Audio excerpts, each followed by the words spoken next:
मंत्री जी, सभी सलाहकार आए और अपनी अपनी खोज सुनाए।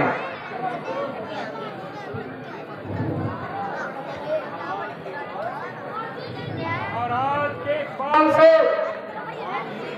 तमाम प्रजा खुशहाल और दुश्मन पायमाल है। तमाम अफसर अपना अपना काम बड़ी ईमानदारी से करते हैं। महाराज की खैर दुआई का दम भरते हैं।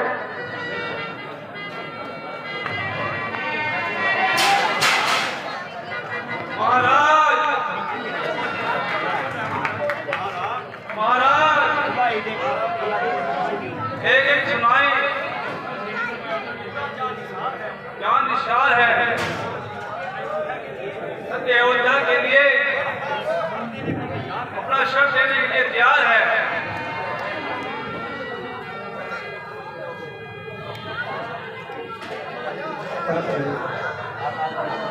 महाराज की जय हो। हाँ हाँ महाराज, सरकारी खजाने के हालात काबिले इत्मीनान है। जमा खर्च बिल्कुल सही निदान है।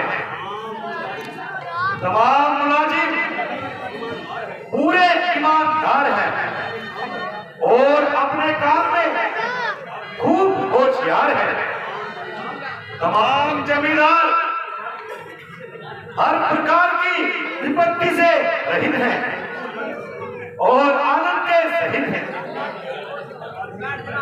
महाराज, ना तो किसी को किसी प्रकार की शिकायत है, बल्कि हर एक की जुबान पर महाराज के इंसाफ की शिकायत है।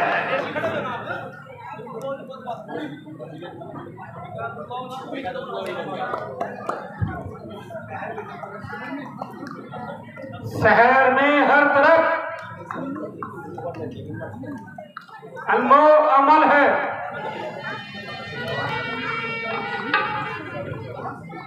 काश अन्य कर्मचारियों सहित प्रजा अनिकेवान है। तमाम राज्य में दुराचार्यों का नामो निशान नहीं है। ये काम तो नहीं लेगा।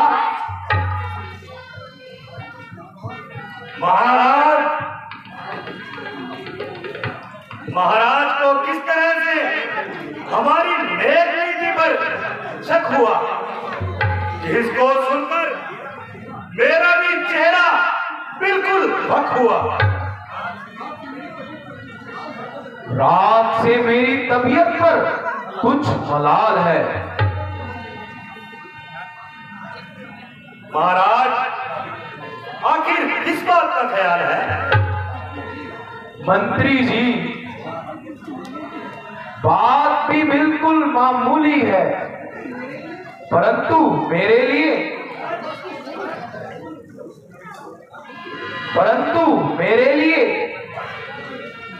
रात काटनी सुनी थी।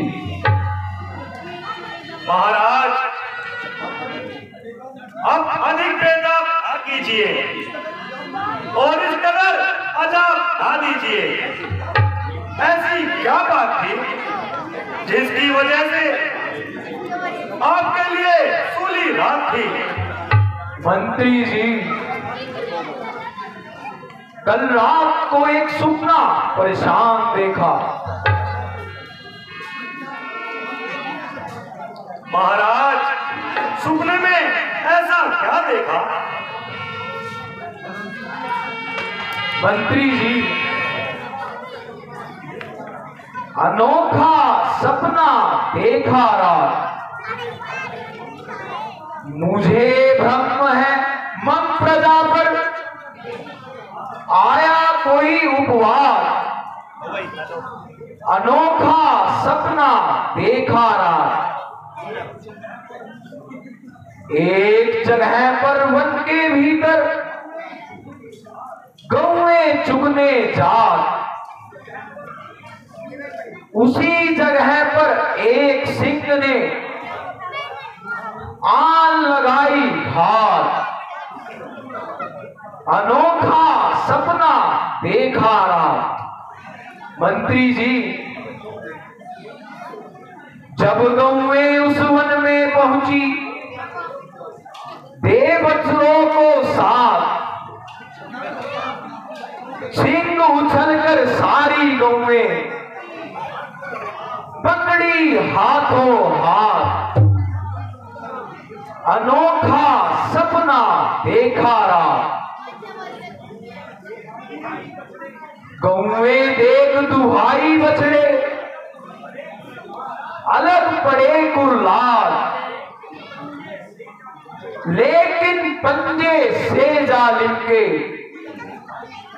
नहीं रिहाई पात, अनोखा सपना देखा रात। एक तरफ बछड़े रोते हैं, एक तरफ को बात, रहा गया ना देख के मुझसे यूं गौओं का हाथ, अनोखा सपना देखा रात। मंत्री जी, चला छुड़ाने समझ के उनको लुटिया और अनाथ, खुल गई आंख उसी दम, इतने में हो गई प्रभात, अनोखा सपना देखा रात। सुमंत जी, जब से मैंने देखा ये सपना वाहियात,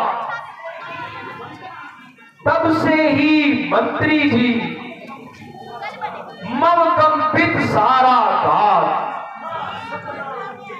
अनोखा सपना देखा रात। महाराज, ऐसे सपने सारी दुनिया देखत है दिन रात। ऐ राजन, क्या सपने की बात। राजन, ऐसे सपने सारी दुनिया देखत है दिन रात। सपने में कई राजा हो गए घाट घाट के साथ। आँख खुली जब वही अवस्था, रोवे मलमल हाथ। ऐ राजन, क्या सपने की बात। राजा कंगला कंगला राजा सपने में हो जात, सपने में पल में हो जाते सब उल्टे हालात। ऐ राजन, क्या सपने की बात। सपने में धन दौलत पाया, देख देख बर्बाद, पल्ले पड़ी ना फूटी कोड़ी, क्यों ही मन भटका। ऐ राजन, क्या सपने की बात। राजन, दिल में मत तकलीफ करो, सुनो पृथ्वीनाथ। सपना है महाराज कुल दुनिया में विख्यात। राजन, क्या सपने की बात। पृथ्वीनाथ, अपने दिल को परेशान न कीजिए और इस छोटी सी बात को इतना खींचातान न कीजिए। अगर सपने की बात में जरा भी सच्चाई हो तो तमाम दुनिया एकदम सुखाई हो। महाराज की जय हो। महाराज, मुनि विश्वामित्र जी आपकी जोड़ी में विराजमान है। क्या कहा? मुनि विश्वामित्र जी पधारे हैं। हाँ हाँ महाराज। देखो मंत्री जी, मैं मुनिदेव को स्वागत में लाता हूं। मुनिया सुने जब राजा, मुनिया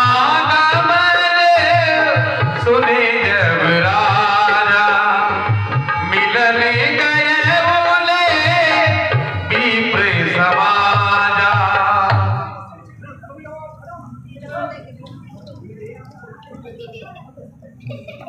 मुनिदेव के चरणों में दशरथ का प्रणाम स्वीकार हो। तुम्हारा कल्याण हो। मुनिदेव, मेरे धन्यवाद हैं जो आपने अपने पवित्र चरणों से इस दरबार को सुशोभित किया। आपके दर्शनों से चित्त गदगद प्रसन्न है। आइए गुरुवर, आसन ग्रहण कीजिए।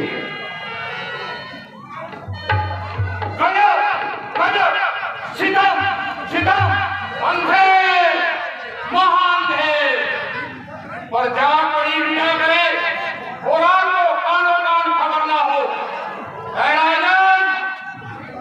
आपके गंगापार इलाके में राक्षसों ने वह आफत मचाई है कि भाई भी भाई है। जो यात्री आता है उसे बड़ी बेरहमी के साथ लूटा जाता है और उसका वध किया जाता है। अभी कल ही की घटना है। यात्रियों का एक दल स्त्री और बच्चों से लूटा, कईयों की जानें गई और कईयों का सर फूटा। तमाम इलाका उस दुष्ट मालिक के हाथों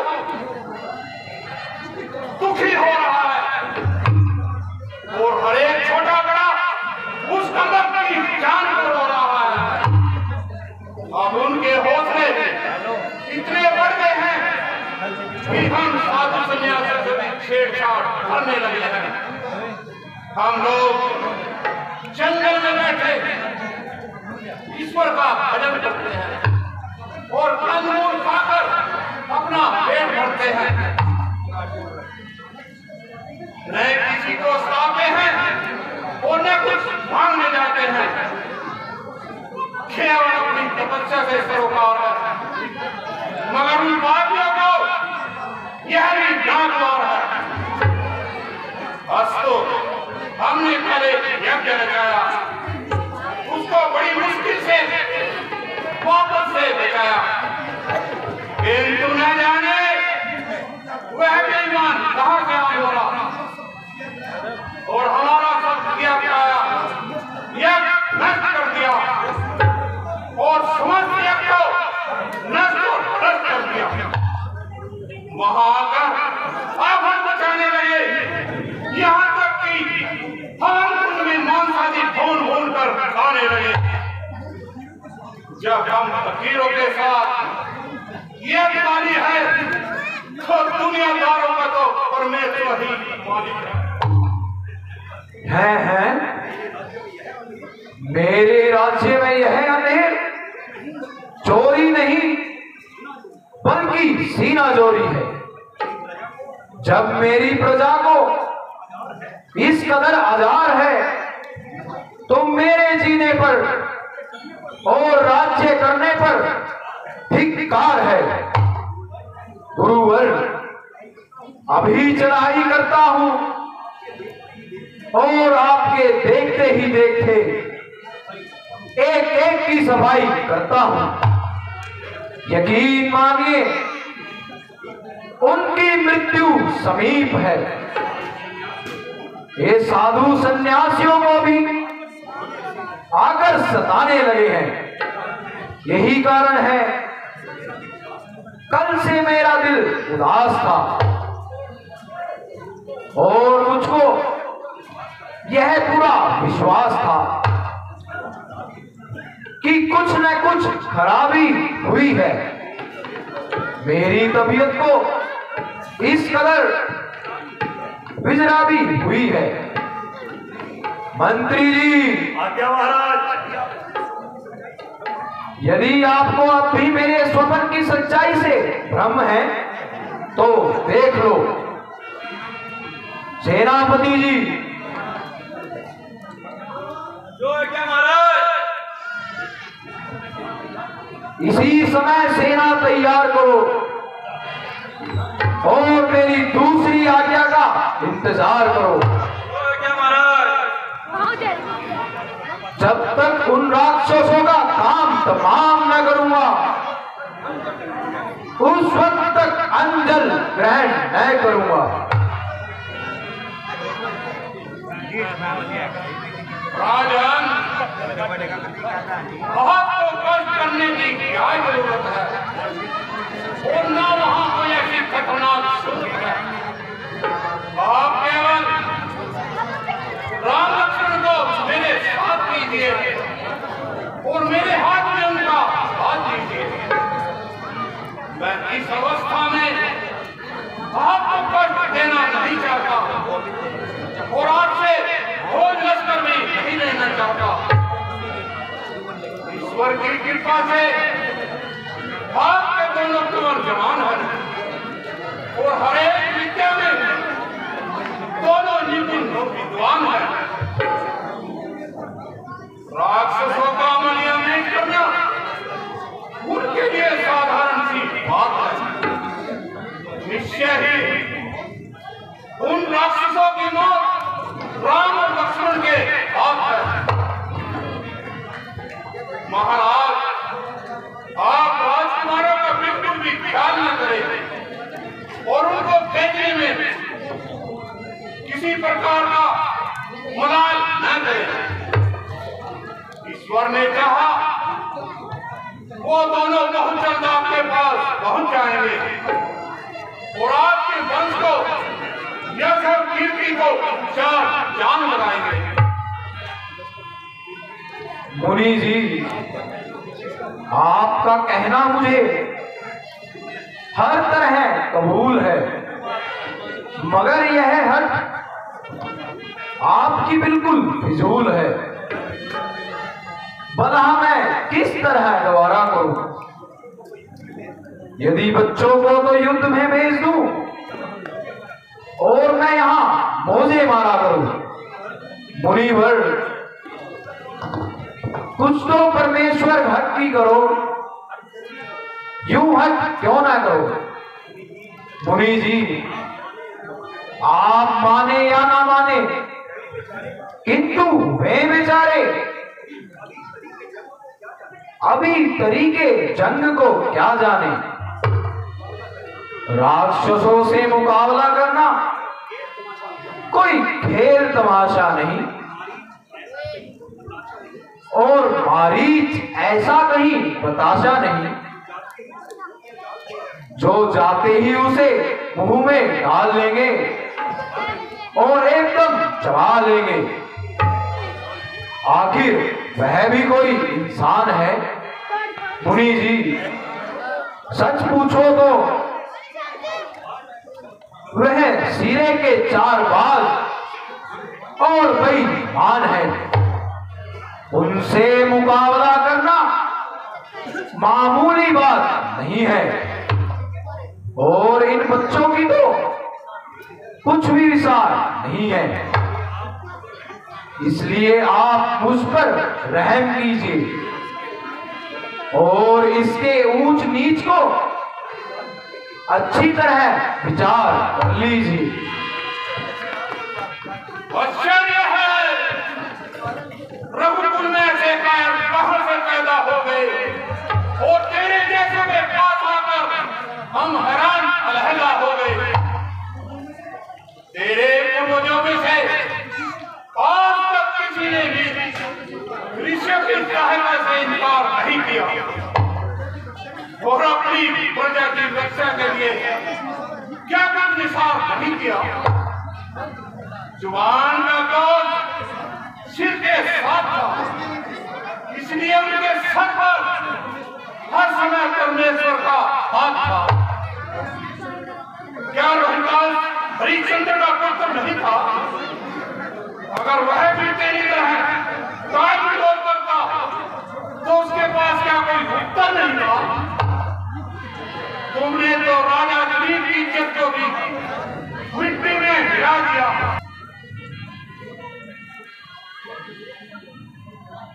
देख ली है बस क्षत्रियों के दिल में है कितनी दया, कितना कुल अभिमान है और कितनी साहसीता। यदि आज विष्णु से कहता तो चल देता छोड़ कर उड़ान, यदि शंकर से विनती करता हिल जाता उसका ही अवसर। मांगी जो तुमसे ये भिक्षा, इसलिए मुझे संताप हुआ, दुख हुआ तुझे और मुझको भी इस पुण्य कर्म में पाप हुआ। राजन बहुत अच्छा, आप आराम कीजिए और मेरा प्रणाम लीजिए। मुझे तुम्हारी खोज की दरकार है और मैं आपके और आपके पुत्रों से सरोकार है। जिस तरह होगा बढ़ाऊंगा, परंतु तेरे जैसे कायर के पास सहायता मांगने बिल्कुल नहीं आऊंगा। मैं क्या करूं इस कुएं में? ठहरो ऋषिराज, ठहरो। ये दोनों अपनी अपने हट पर खड़े हैं।